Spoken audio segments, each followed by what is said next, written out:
Assalamualaikum warahmatullahi wabarakatuh. Apa khabar tuan-tuan?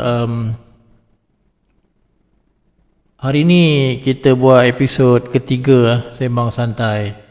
Uh,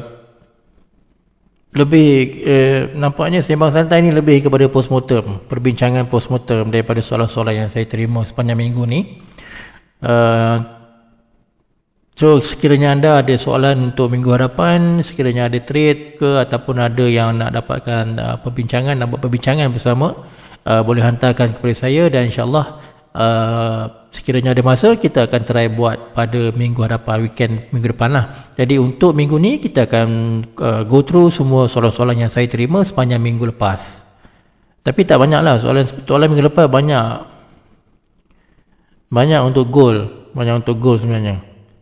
So, jom kita saksikan bersama. Semoga bermanfaat untuk anda. Okey, kita ada pertanyaan berkenaan goal hari ni. Bukan hari ni, minggu ni. Cikgu, goal daily macam re-entry buy. Weekly re-entry sell macam mana tu? Okey. Tuan-tuan, sebenarnya chart yang saya buka depan anda ni adalah menggunakan kod daily sebagai time frame 3 dan H4 sebagai time frame yang kedua, H1 sebagai time frame 1. Okey.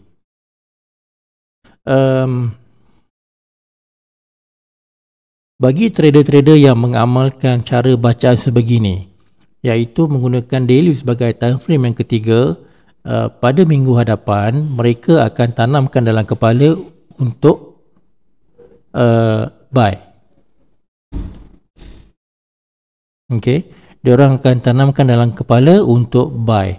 Diorang akan tunggu setup buy. Macam mana nak tunggu setup buy? Kita tengok di daily. Daily dia menghampiri kawasan re-entry buy.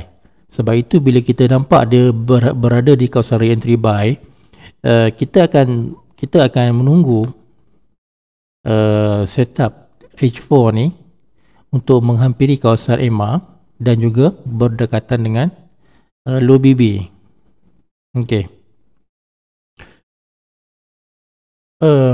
Persoalannya, okey, kenapa EMA 50? Okey, kenapa EMA 50? Okey, yang nak tahu. Sebenarnya tuan-tuan,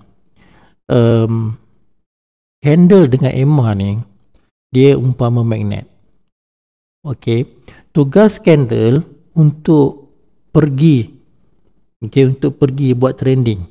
Bila dia buat trending, dia akan pergi untuk menjauhi daripada EMA. Dia akan berjarak dengan EMA. Tetapi EMA ni dia pandai pujuk. Cerita dia EMA ni pandai memujuk. Jadi dia akan pujuk candle tu untuk datang balik kepada dia. Sebab tu setengah istilah yang orang panggil EMA ni sebagai magnet. Magnet untuk menarik balik candle tu menghampiri EMA. Dalam bahasa mudah. Okey. Terma yang saya guna dalam bahasa mudah. Okey. Candle dia akan pergi jauh. Tetapi EMA akan pujuk untuk dia datang dekat. EMA ni akan menggoda dia untuk datang dekat. Okey. Ni satu bab. Bab yang kedua, pujukan itu, persatuan itu, bersatunya candle dengan EMA ni tuan-tuan, bersatunya EMA dengan candle ni dah macam makin pelik pula kan. Okay, bersatunya candle dengan EMA ni, dia bersatu perlu ada tempatnya, tempat yang paling cantik, paling cun sekali tuan-tuan, iaitu di mana? Di top dan juga di low BB.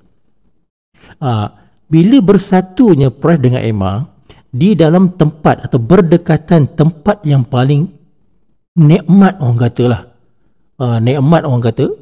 adalah di top dan di low BB. Kenapa? Kerana di situlah tempatnya ekstrim akan berlaku. Itulah tempat ekstrim. So, satu hal kita nak candle dengan Emma ni baik semula, rapat. Tetapi kita nak dia rapat, kita tak nak dia rapat dekat tengah-tengah mid BB.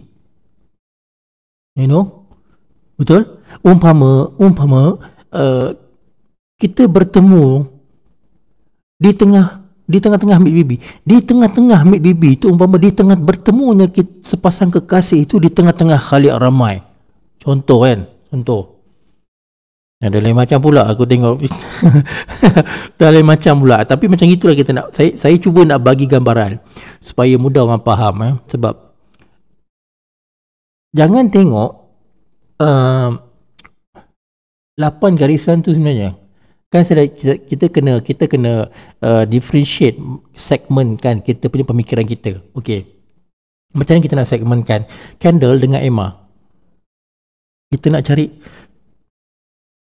pertemuan tu, bersatunya Emma dan juga candle ni, tetapi kita nak dia bersatu di satu tempat yang boleh memberi kepuasan kepada trader-trader kita, iaitu di top dan juga low BB. Kenapa? Kerana di situlah tempatnya ekstrim. Kan kita cerita time frame yang kedua kena ekstrim. Kalau dia ekstrim tak apalah, ni tuan-tuan boleh check nanti waktu Emma berada di mid BB, candle tu dia akan macam gitu. Jadi kita pun pening, nak dia naik ke dia nak turun. Bukan tuan-tuan, saya pun pening, dia nak naik ke nak turun, nak naik ke nak turun. Sebab tu bila Emma ni dia mengajuk, dia rapat dengan mid BB, candle ni dia akan jadi tak tentu arah, candle tu akan jadi pening. Sebab biasa candle dengan Emma dia mesti berpasangan. Dia akan berjumpa di top dan di low. Tetapi kadang-kadang Emma ni dia mencari pasangan lain, iaitu mid BB. Jadi bila dia mencari pasangan lain mid BB, candle ni jadi pening tuan-tuan, pening. Dia tak tahu nak pergi mana. Dia kejap dekat atas, dia kejap turun dekat top BB, dia turun dekat low BB, dia naik atas, dah turun dekat low BB, dia naik atas balik ke top BB. Dia pening tuan-tuan. Ingat, bukan manusia saja beremosi, tetapi candle juga beremosi tuan-tuan. Awas. Okey. Dah pelik pula kan? Okey. Itulah gambaran dia sebenarnya. Okey. Kenapa time frame yang kedua? Saya harap tuan-tuan faham lah. Kenapa time frame kedua ni penting dengan Emma ni. Sebab Emma ni tujuan Emma ni bila dia berada di kawasan top ataupun di low, dia mesti gunakan kuasa pujukan dia untuk tarik candle itu pergi kepada dia. Supaya kita nak ekstrim. Ceritanya ekstrim aja tuan-tuan. Tapi saya punya gambaran tu dia macam dramatik sikit supaya kita mudah faham. Supaya kita mudah faham. So, untuk ekstrim. Okay. Sebab tu bila kita tengok di time frame daily, dekat chart ni lampu sikit, baru terang sikit. Okey. Bila kita tengok dekat chart ni daily adalah kawasan re-entry buy, dan di time frame yang kedua adalah kawasan Emma dan juga candle dah bertemu, tetapi dia punya kawasan tu semakin lama semakin sampai di destinasinya, iaitu di di low BB. Dia sampai di low BB, itulah point dia. Point yang kita nak tengok.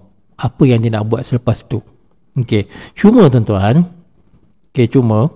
bila kita buka, bila H4 ni berada di kawasan low BB, di time frame 1 ni, time frame H1 ni, kita bukan nak cari buy sekarang, tak.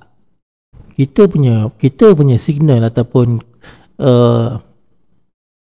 kita punya preparation ataupun entry kita selepas munculnya arah kukuh buy di atas Emma.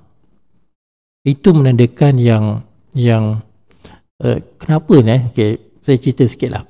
Time frame 1 ni kenapa? Bila sekarang kita nampak dia dalam keadaan turun, dia dalam keadaan turun.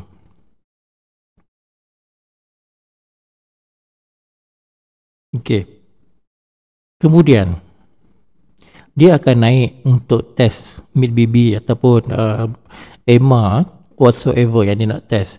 Waktu dia nak test ni, okay, time frame H4 ni dia mesti akan buat reverse candle. Dia akan masuk balik. Okay. Kemudian time frame H1 ni dia akan turun balik untuk membuat MHV. Masa tu low BB ni dia akan melengkung. Sekiranya valid time frame daily membuat re-entry buy. So ini setup dia. Kalau re-entry buy di daily, ini setup dia. Ini yang dia akan buat. Dia akan turun membuat MHV somewhere dekat sini. By the time dia buat retest ataupun by the time dia buat MHV dekat sini, time frame 2 tuan-tuan, dia akan turun. Itulah dia reverse dan retest. Dan kawasan ini kebiasaannya dia akan berada di dalam, okay, dia akan berada di kawasan MA10 low di sini. Pada ketika retest, the reverse dan retest ni, masa ni kalau dia naik tuan-tuan, dia nak memulakan kenaikan, dekat sini dia dah muncul dah pun candle arah buy yang kukuh. Jadi kat sini kita membuat re-entry kita memulakan entry buy kita untuk time frame daily. Itu saja. Sebab itulah dia perlukan full setup dekat H1, dekat time frame 1 ni. Dia perlu buat momentum, dia perlu buat extreme, dia buat retest, TPYJ, yang dia turun, dia buat MHV. Benda-benda ni adalah reverse dan retest dia di time frame kedua. Okay. Jadi bila dia naik nak memvalidkan re-entry buy ni, dia dah ada buy yang kukuh, CSR buy yang kukuh, dia akan naik. Di situ adalah mereka-mereka yang mengambil daily sebagai time frame 3. Okay. Kemudian dia nak TP di MA high pun terpulang lah. Macam ni. Ni pun dah 160. TP somewhere dekat sini. 160 bermakna target dia mungkin di top BB di time frame yang kedua. Somewhere kat sini naik. Lebih kurang top BB. Waktu price menyentuh kawasan top BB, mendata, dia boleh terus TP lah. TP kejap lagi dia naik balik, membuat candle arah baru di daily, dan kita tunggu setup yang baru habis cerita.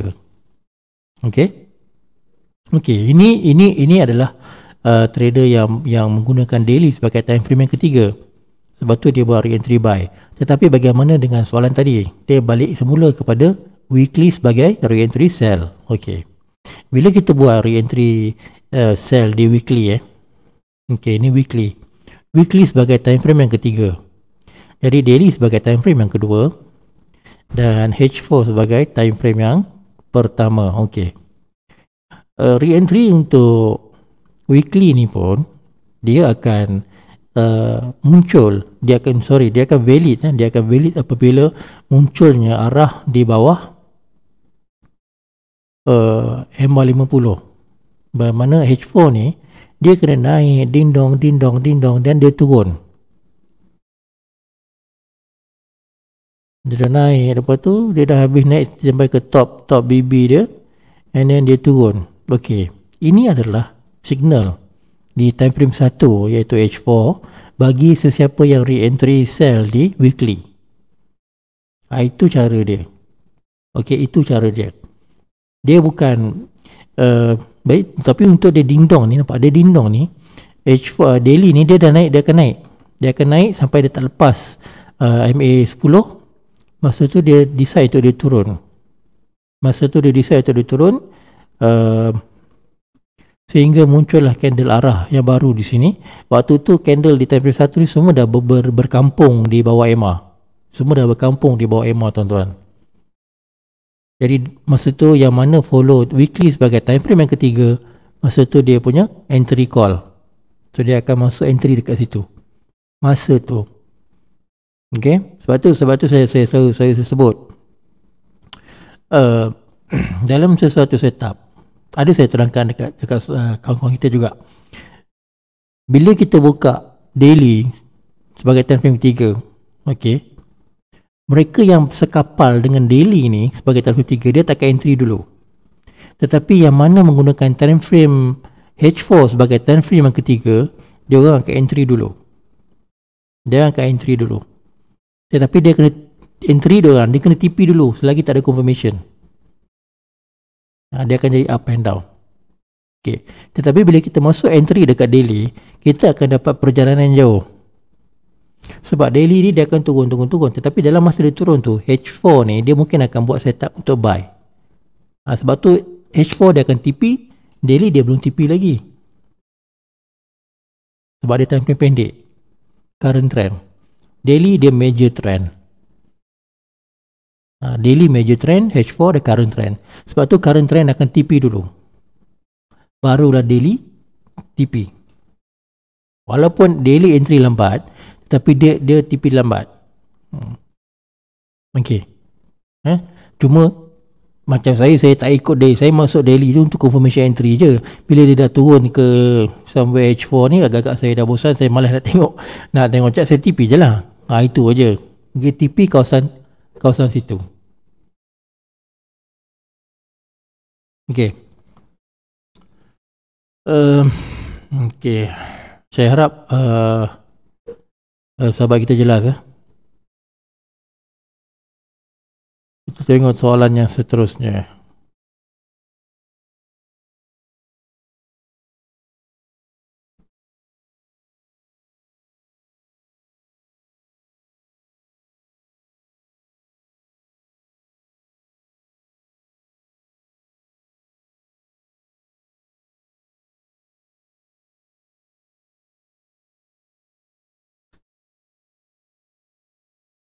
Okey, sekejap.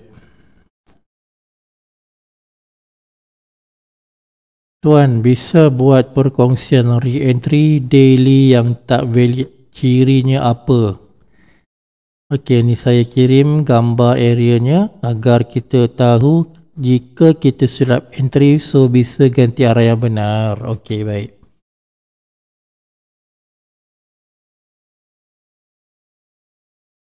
USD JPY. UJ, tuan-tuan. UJ. Okey, UJ.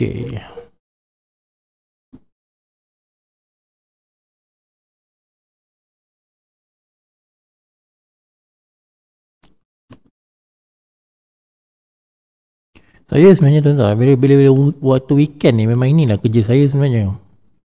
Saya akan buka balik chart satu-satu, saya akan postmortem balik.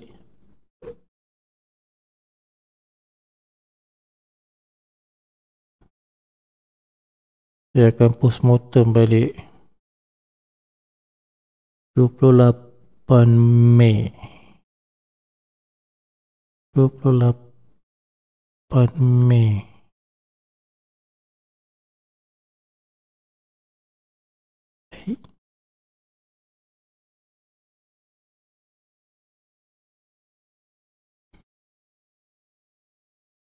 Oh, okey. Okey, jumpa.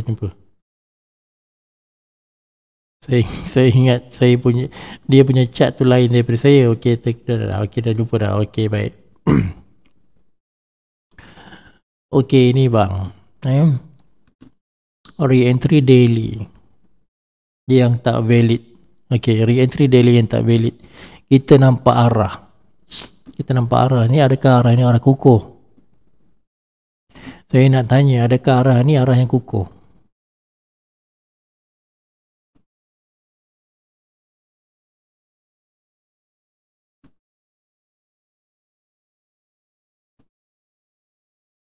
Candle arah yang kita nampak ni turun melintasi mid BB. Okey, turun melintasi mid BB. Naik membawa re-entry. Re-entry dia, okey, kita ada dua tempat re-entry sebenarnya ni. Nampak? Kawasan putih ni pun berdekatan dengan MA5 dan juga kawasan yang kelabu ni juga. Jom kita buka, tengok apa jadi sebenarnya.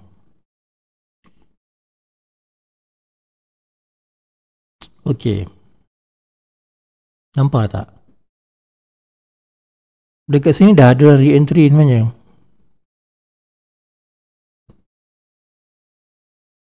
dekat sini dah ada re-entry, dan dekat sini dia dah turun membuat tidak lepas low BB, tidak lepas MA low 10.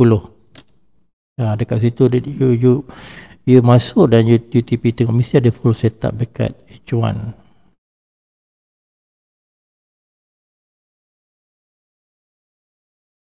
Full setup. Candle turun, dia naik buat re-entry dan turun tidak lepas MA10 low. Kemudian dia buat, cuma dia tak buat ekstrim, sebab ekstrim kat sini dia tak buat ekstrim dekat sini, jadi kita tak nampak entry tu, kita tak nampak full setup dia.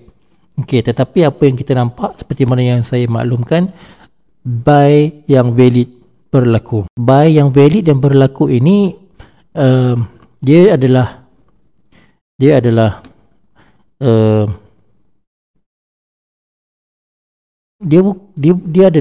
MHV yang bertentangan dengan trend. Bermakna dia adalah MHV untuk memberitahu yang trend kejatuhan ini telah selesai. Itu saja. Itu saja ni. Re-entry kat sini, kejatuhannya dah selesai. Okey. Re-entry-nya ada bang. Siapa tanya ni? Re-entry-nya ada, telah berlaku. Cuma masa dia turun tu, kita tak perasan. Kita tak perasan sebab dia dah sentuh MA low ni, dan H1 ni pun dia dah ke bawah. Cuma dia tak sempat turun. Kat sini dia dah keluar setup yang MHV yang baru, MHV dan juga candle arah yang baru. Okey.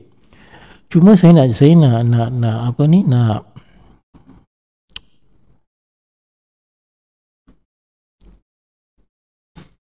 bagi jelas lah dekat sahabat-sahabat kita semua ni ya. Re-entry di sini. Okey, re-entry di sini. Okey. H4.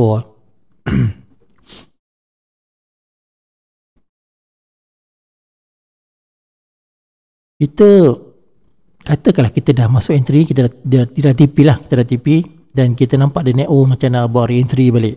Okey, kita nampak dia nak buat re-entry balik. Kemudian kita nak standby. Bukan kita entry dekat sini bang. Kita tak entry dekat sini. Kita tunggu kat H1. Kita buka H1. Okey, kawasan ni. Ni selepas dia naik tadi kan. Dia sentuh kawasan kelabu ni. Ada tak muncul mana-mana candle arah kukuh di bawah EMA? Tak ada, betul. Kalau tak ada, dia tak ada entry. Okey. Jadi agar kita tahu jika kita silap, kita tak akan silap sebab kita pun tak entry tuan-tuan. Okey, kita tak akan entry selagi tak ada confirmation. Kita tak akan entry. Kalau dengan saya selagi tak ada confirmation, saya tak akan entry. Tetapi mungkin cikgu-cikgu lain yang lebih pakar ataupun yang lebih advance, dia orang akan entry. Tu terpulang. Cuma saya tak praktiskan benda tu sebab dia akan, satu, mengelirukan, kedua, risiko dia tinggi. Jadi kepada trader yang follow saya ni, entry dia mesti selepas confirmation berlaku. Kalau tak ada confirmation, you entry, dan itu bukan saya punya pemahaman, bukan saya punya mazhab, bukan saya punya SOP. So mungkin SOP lain. So you follow SOP lain, you tak boleh rujuk saya. Sebab kalau saya, kita tak ada entry. Kalau saya ada, kalau ada sahabat-sahabat yang discuss, group discussion dengan saya pun, kita orang tak entry kat sini pasal kita tahu tak ada confirmation di time frame 1. Walaupun time frame 2 nampak dia seperti buat ekstrim. Walaupun dia buat ekstrim. Sebab itu penting yang EMA yang memujuk ni, nampak? EMA yang memujuk ni tuan-tuan, nampak? Dekat sini ini adalah point of entry. Sebab EMA ni bertemu dengan candle CS ni berhampiran, kawasan yang dinantikan. Tetapi apabila EMA bertemu di tengah-tengah ataupun candle ada dekat tempat dia tapi EMA tak ada. EMA tak ada tuan-tuan. Jadi candle akan kesorangan. Jadi dia tidak akan berlaku ekstrim. Sebab Emma ni dah mencari pasangan lain, iaitu Mid Bibi. Okey. Jadi saya harap tuan yang bertanya ni jelas. Okey.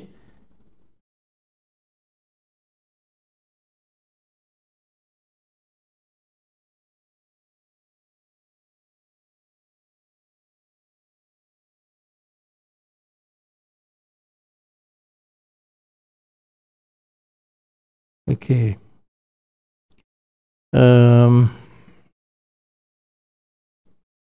Siapa lagi ni? Gold. Okey, gold juga. Minggu ni memang ramai orang trade gold.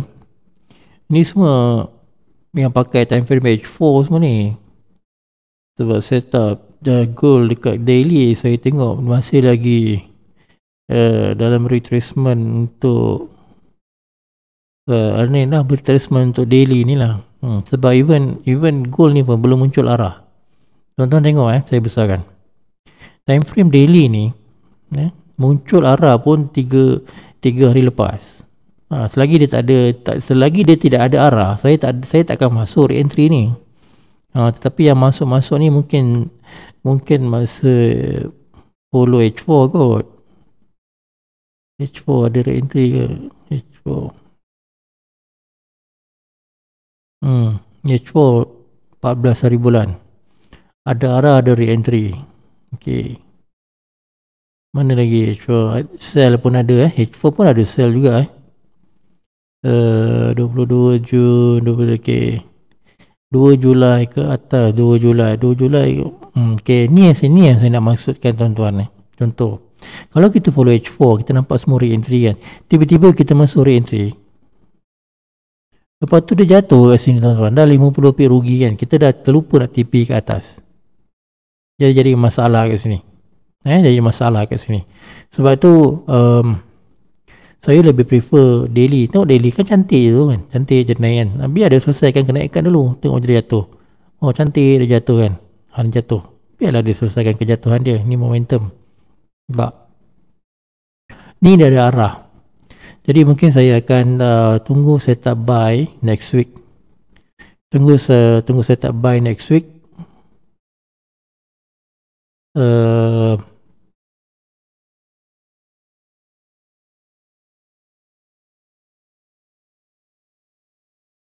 Untuk sekiranya muncul yang saya cakapkan tadi di time frame 1 ni muncul candle buy di atas EMA, masa tu baru saya akan proceed untuk masuk. Kalau tidak, dia akan turun dia akan buat arah baru dan dia akan naik untuk memvalidkan re-entry weekly. Jadi bila saya menunggu setup buy tetapi tidak ada buy, saya tidak akan buy. Tapi bila muncul setup sell, saya akan lupakan buy ni. Pasal apa? Candle arah.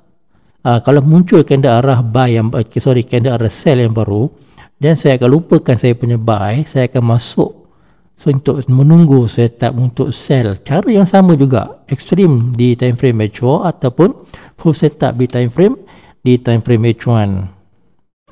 Okey.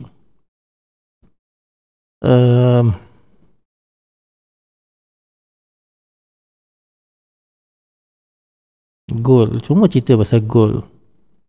Oh okey kita nampak ada satu brother kita ni. Salam Tuan Reza, nak bertanya adakah daily sudah membuat tanda arah buy untuk time frame daily? Artinya valid ke tak penggunaan time frame daily sebagai time frame 3? Adakah daily okey?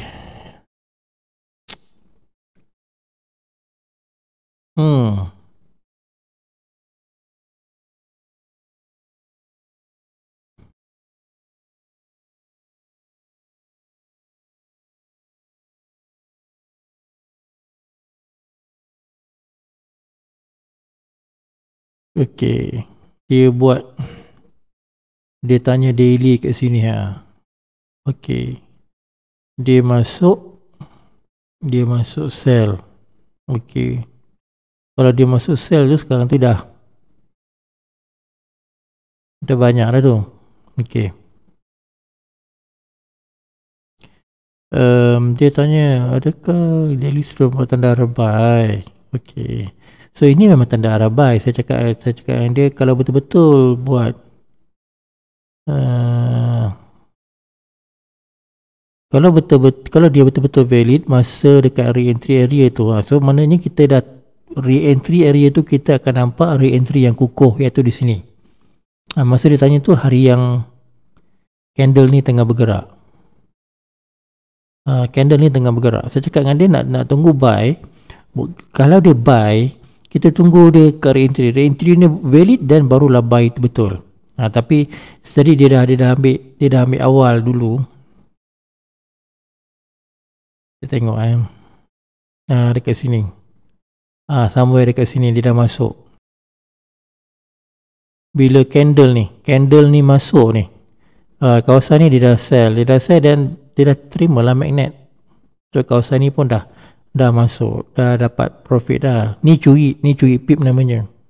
Ni curi pip. Sebab kita nak menunggu re-entry daily tu, kita nampak ada kejatuhan nak menuju kepada re-entry daily tu dan kita dah ambil dulu. Kawasan ni nampak kan ada full setup. Nampak kan ada full setup tu kan? Turun, nampak candle arah gogo, candle arah di bawah EMA dan naik buat re-entry. Dan dia turun. Habis cerita, habis perjalanan. Okey, habis perjalanan.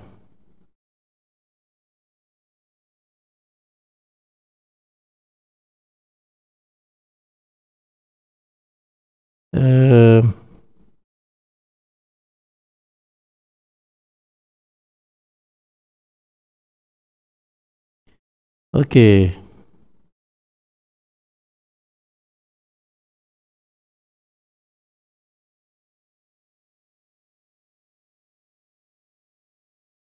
Salam Bang Reza, maaf ganggu malam-malam ni. Saya ada benda nak tanya. Kalaulah abang free tengok GJ.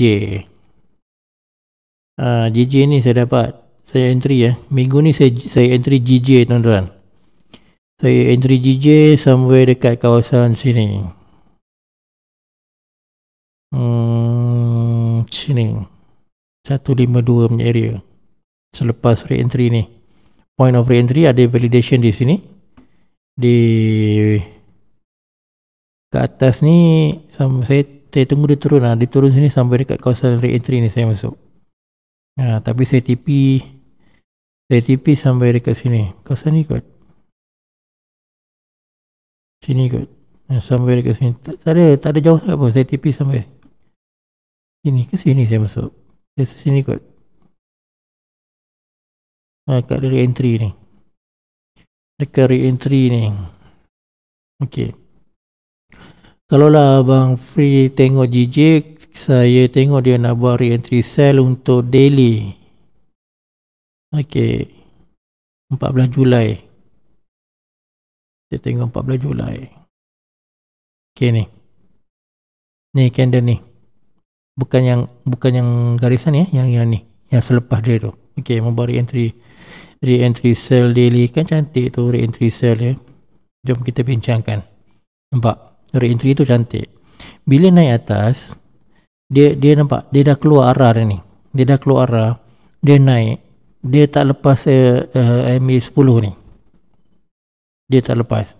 Dia hampir membuat ekstrim tapi dia tak buat ekstrim.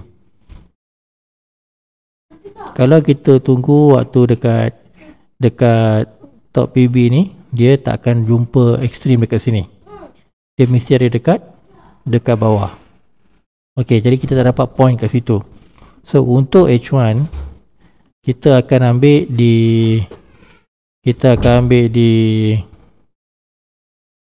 waktu candle buat full setup ekstrim, candle arah berlaku di sini. Tetapi candle berkampung semua kat kawasan atas ni. Ni pun boleh ambil juga. Sebaik for tabak ekstrim. Okey, apa yang bermain dekat MA, apa yang saya tahu term dia kena ada reject retest dekat MA50. Okey ni. Retest reject dekat MA50 sini somewhere. Tapi dia reject dekat MA10 high. Dia reject dekat MA10 high dan kita boleh masuk setelah munculnya arah. Okey. Okey. Dekat time frame 1 saya tunggu dia buat extreme sell dekat zone re-entry, sedangkan di TF2 tak ada extreme sell. Okey, TF1 ni dia buat extreme sell. Ni extreme sell, betul dia nampak extreme sell. Munculnya arah. Okey, muncul arah dah. Tetapi dia nak masuk entry dekat mana? Kat sini pun boleh masuk entry dekat sini. Kalau nak masuk awal pun boleh. Cuma di time frame H4 ni dia macam kena tunggu dia kat sini. Dia rejection, dia resistant. Kalau dia tak dapat top BB, dia dapat MA high pun jadilah. Dia dapat MA high jadi nampak. Kat situlah ada extreme full setup. Bukan full setup, CSAK. Candle arah kukuh, sell di bawah EMA. Dan H4 ni pun dah reject. Bermakna dia dah reject. Ni candle arah re-entry dia naik. Dia naik untuk yang ini buat re-entry tapi batal. Munculnya candle arah kukuh sell. Tak kukuh lah, candle arah awal. Naik buat re-entry dan diturun. Membuat arah kukuh sell dan ni re-entry dia yang valid. Sampai ke sini. Siapa yang masuk sini memang untung lah. Memang valid. Berapa dapat dalam 70 pip. 70 pip. And stay counting juga kat sini. Okay. Rasanya itu saja soalan yang kita terima.